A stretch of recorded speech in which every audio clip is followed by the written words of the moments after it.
Put on work boots, put on a hard hat. At only 17 years old he gave up his dreams, shouldered the family's burden, taking over his father's underground work. His father was discharged from the hospital. Fortunately his eyes weren't injured. This day he received a message, hurried to his teacher's house. The teacher had developed cancer. She didn't have much time left. Her final wish was hoping Homer could participate in the science fair, win a scholarship, and create some achievements for himself. This way her life would have meaning. Homer was inspired. He had originally planned to waste his life underground, but he still picked up that book on rocket design principles. Studying day and night led him to discover that the previous forest fire wasn't caused by them. He found Quentin. Through calculations, the two used a rope to measure, found their missing rocket, 2 kilometers from the launch pad. Homer returned to school. The principal said, even if you find this rocket, it can't prove that your other rockets caused it. Homer smiled slightly. He wrote a series of formulas on the blackboard. Through calculations, he proved that the rockets they launched only traveled a maximum of 2 kilometers, not the forest 5 kilometers from the launch point. The school held a science fair.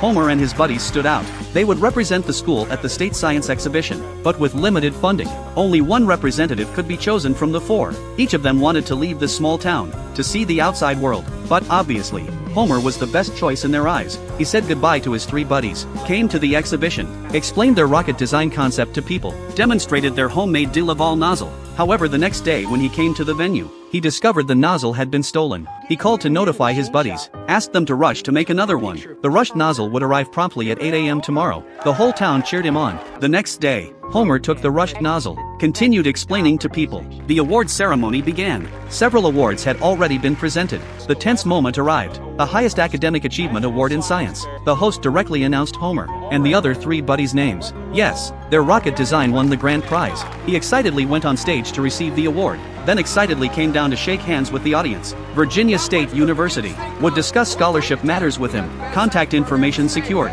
Excited heart, trembling hands. He shook hands with his idol Von Braun without even realizing it. Eventually he and his 3 buddies all left this small town, went to college, changed their destinies. Homer's dream came true. He entered NASA. Actually, Homer's father wasn't really a stubborn person. He had also provided Homer with cement for building the launch pad. The lost de Laval nozzle was also remade with his help. Homer stood up for his family. He was also very relieved. In his world, Homer should be underground replacing his work, but Homer's heart was in the sky. He was like his father, equally excellent, equally stubborn. Von Braun wasn't the hero in his heart. His father was. Seeing his son's persistence with rockets, having never attended a rocket launch before he finally came. This time Homer proudly had him press the launch button. The rocket shot straight into the clouds. He finally understood his son. On the path of chasing dreams there will inevitably be mockery and misunderstanding, but passion is the driving force to escape. Dreams are persistence. Success has many factors, but what can trigger these factors is still the self itself.